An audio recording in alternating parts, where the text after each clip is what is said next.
Hi, this is Lawrence Norman with the Wall Street Journal. I'm here with Viviane, the Vice President of the European Commission. Vice President, you are currently pushing proposals, legislation on data protection in Europe. Those include some, to use your own words, quite hefty fines on companies that breach rules and pass on the data of users. Are you not concerned that that could put some people off, some companies off registering in Europe? And are you concerned at all about the effect on smaller companies? Not at all, because the fines are meant to be a deterrent for those who do not apply the law in a constant manner. But there is a lot in for businesses, because today we have a fragmented continent with 27 different national rules which are conflicting.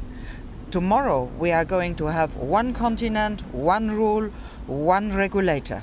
That is the biggest market opener Europe has ever done, and that means savings of 2.3 billion euros for companies, big and small. And what does it offer for the consumer? What does it offer for the average citizen? Well, we do have our fundamental law, our treaties, which say very clearly that the private data belongs to the individual, and this has to be protected. So that is what is going to happen at equal footing for all companies from wherever they come, if they operate on the territory of the European Union and utilize this gold mine of ours. Excellent. Vice President, you've also made quite a name for yourself across the continent in the last few months. You already had one, but in pushing a quota for the number of women on company boards. You said that not enough has been done voluntarily by companies, and it's time to use the iron fist of action.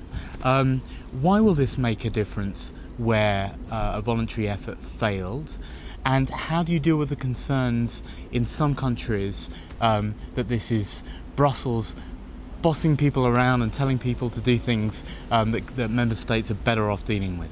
What we have seen is that there is a real shortage of utilizing the female talent in our companies. But all evidence, also given by Goldman Sachs, by Deutsche Bank, by McKinsey, and so on and so forth, show that if you have more women in decision making at the top level of the companies do much better financial results. We have not proposed very strict quotas. We just say the goal to arrive at is 40% on the boards of listed companies. And let's ask a final question on Europe and just the approach to the crisis.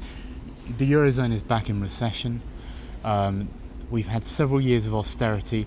Last year, the French president won his campaign by campaigning against austerity, but this year he's trying to slash his budget deficit down to 3%. Is it time to look again at the approach that Europe has had, the austerity-led approach, and think again, find an alternative set of policies? Well, I do not like the question because it gives a wrong impression.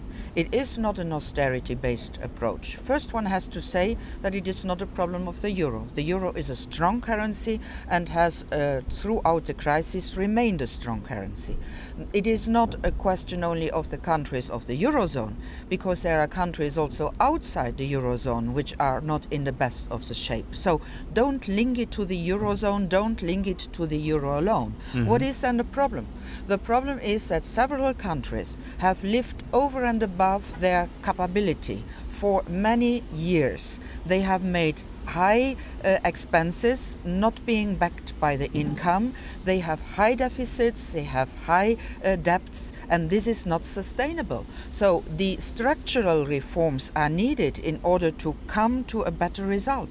And these structural reforms already show results. You have seen that the work cost is going down. You have seen that several of the countries which were under very big stress have come back to the market. So we see the light at the back of the tunnel, and we can advance towards this light being more strong than we were before the crisis, because we will have solved the structural problems.